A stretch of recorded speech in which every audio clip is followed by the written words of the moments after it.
பொரியல் பண்ண போகிறேன். காரக்குழம்புக்கு ரொம்ப நல்லாயிருக்கும், சாம்பாருக்குமே நல்லா தான் இருக்கும். ஆனால் சொல்கிறேன், சும்மா 2 டீஸ்பூன் எண்ணெய் ஊற்றிக்கிறேன். டீஸ்பூனில் கரண்டி 2 கரண்டி எண்ணெய் ஊற்றிக்கிட்டேன். காயிட்டும். காஞ்ச பிறகு கடுகு 1 டீஸ்பூனு,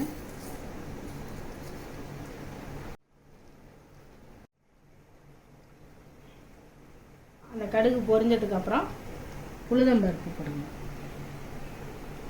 போட்டுறேன். உளுந்தம்பருப்பு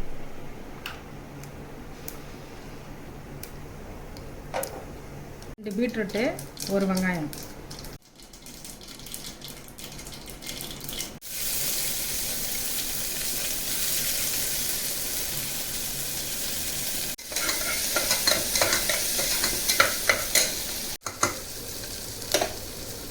கொஞ்சம் துவரம் பருப்பும் போட்டுக்கிட்டேன். கொஞ்சம் நல்லாயிருக்கும், டேஸ்டியாக இருக்கும். அதனால் கொஞ்சம் துவரம் பருப்பு புதிய அளவுக்கு போட்டால் போதும். துவரம் பருப்பு ரொம்ப நிறையா வேண்டாம், அந்த டேஸ்ட்டுக்காக சும்மா கொஞ்சம் போடணும். இல்லை கடலை பருப்பு கூட போட்டுக்கலாம்.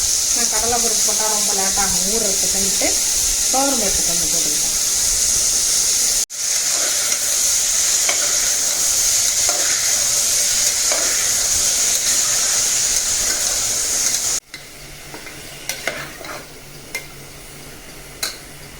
அரை ஸ்பூனு மிளகாத்தூள் போட்டுக்கிறேன் காரத்துக்கு.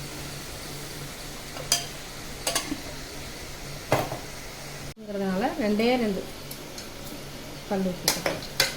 பீட்ரூட்டில் கொஞ்சம் இனிப்பு அதிகமாக இருக்கிறதுனால கொஞ்சோண்டு உப்பு போட்டால் போதும். ரொம்ப அதிகமாக போட்டாக்கா உப்பு ஒரு மாதிரி தெரியும்.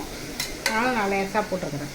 2 நிமிஷம் கழித்து 2 விசில் வந்தோன்னே எனக்கு கொஞ்சம் வெந்த மாதிரி இருக்கணும். அதனால் எங்கள் சாருக்கு, அதனால் நான் குக்கரில் வைக்கிறேன். இதை வச்சுட்டு 2 விசில் வந்ததுக்கப்புறம் கொஞ்சோண்டு தேங்காய் திருவல் போட்டு இறக்கிட வேண்டியதான், நல்லாயிருக்கும். 1/2 கிளாஸ் தண்ணி ஊற்றுறேன். பீட்ரூட்டுக்கு 1/4 மூடி தேங்காய் திருவிக்கிட்டேன். திருவில் போட்டு ஒரு அடி அடித்து போட்டு இறக்கிட வேண்டியதான். பீட்ரூட்டில் ஒரு 1/4 மூடி இருக்கும்.